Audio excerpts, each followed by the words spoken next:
This year's Game Awards was full of surprises and special announcements, and now it's time to break them all down. This is the Top Moments brought to you by the U.S. Air Force, where great starts happen, from launching a career and making lifelong friendships to becoming a better you. And now our panelists are breaking down their standout moments from the event.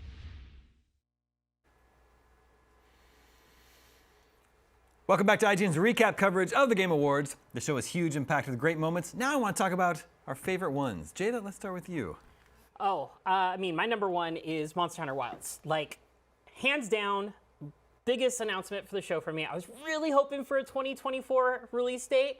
I'm a little worried about it coming out in 2025 because we know GTA is coming out in 2025, and this was my pick. This is probably going to be my game of the year because I put so much time into Monster Hunter.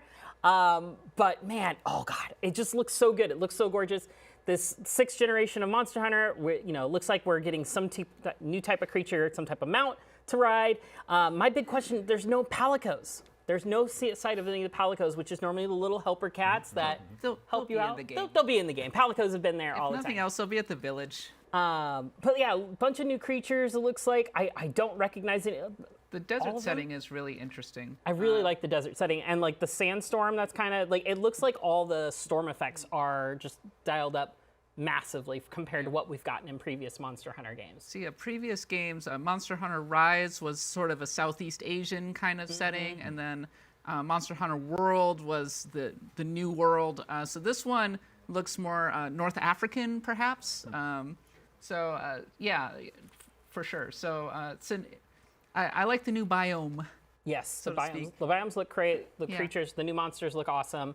Also, I saw a couple people mention that there's looks to be a slinger, and it looks like a Rathalos there, or a Rathalos, however you want to pronounce it.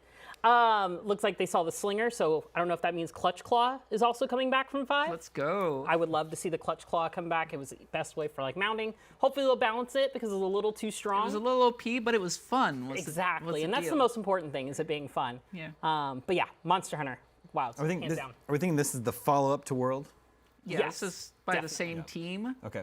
And it's going to be, I think, much more of a next-gen vibe, I think, than Monster Hunter Rise, which was a very good game, no joke, but I have been really looking forward to kind of a proper follow-up to World, I think.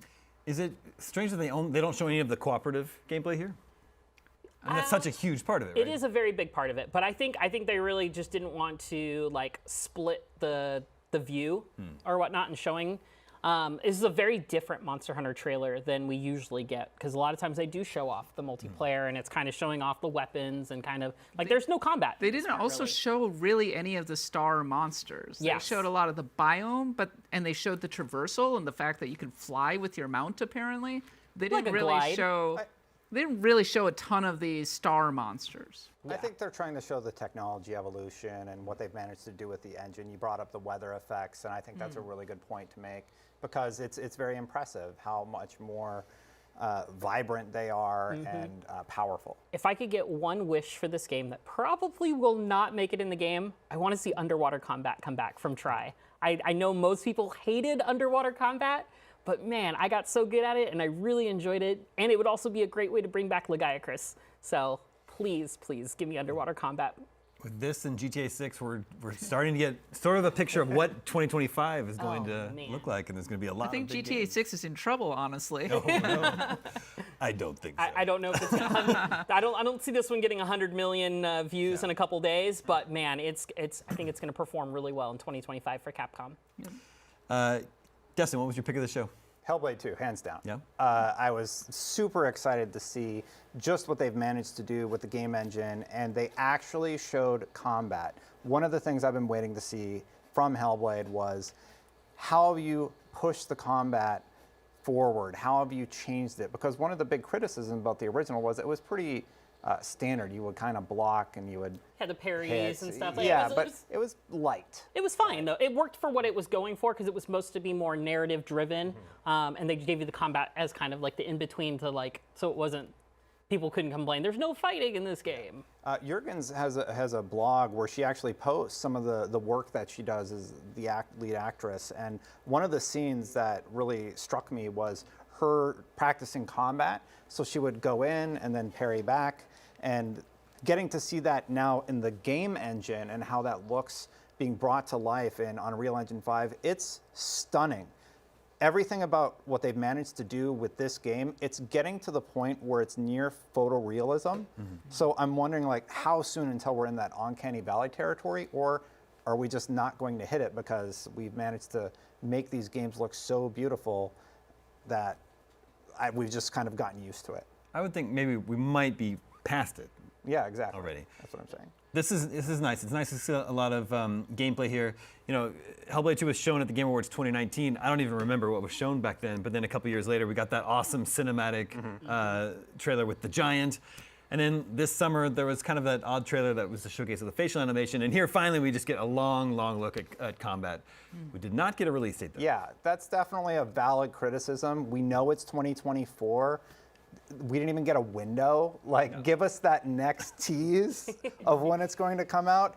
I don't think there was a person who saw this and just said, oh, yeah, it doesn't look that good. Yeah. Everybody's pretty stunned by what was on display. The one thing I need to know more on is the sound design, because sound design is a So important. major component of the original. And watching it here in the studio and stuff, it's a little tough to hear the sound as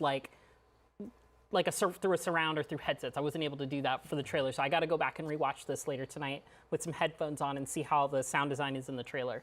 If you go back and you play the original, definitely play with headphones on. Yes. It makes such a difference, and it like gives you the vibe that they're going for. I played through the original twice, and it very quickly I understood why it is regarded so highly. Wonderful game. I can't wait to see how it evolves. Kat, what was your highlight? My highlight was maybe a game that flew a little under the radar. It was by Hello Games. It's called Light No Fire. And I like No Man's Sky quite a bit, actually. And so fantasy No Man's Sky set on a procedurally generated planet sounds really compelling to me. And I think at first blush it looks kind of like Valheim or something like that.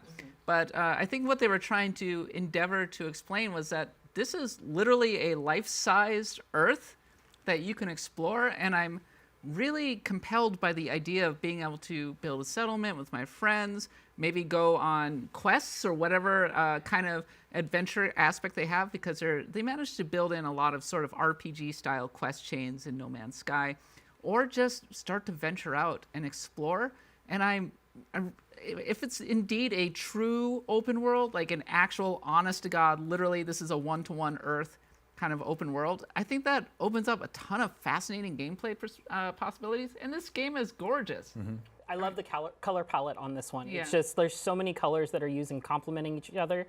Blues and greens, I Yes. love it. Yeah, lots of yellows too. I think I'm waiting for, once this launches, if it is a full-on planet, the YouTuber that's like, I walked around the whole happening. planet on foot. It'll take How long it years, takes. though. They'll do it. It's like the person who charts every single star in like, Elite Dangerous or something like that. Yeah, they'll do that in this one. Or like just the possibility if they have oceans, they showed going underwater and everything. Can you literally be out at sea? Yeah. Like for years? I mean, I really hope that they pull this off. And the thing that gives me a little bit of hope is that No Man's Sky, as we all know, started out quite rough. And I think some of the reason that Sean Murray was maybe looking a little stressed out on stage was that he didn't want to overpromise this time around. Yeah. Which I respect that. Sure. But at the same time, like I think that they learned a lot of lessons from No Man's Sky, and they're going to put that into action. At a minimum, we're going to have multiplayer at the start. Yeah.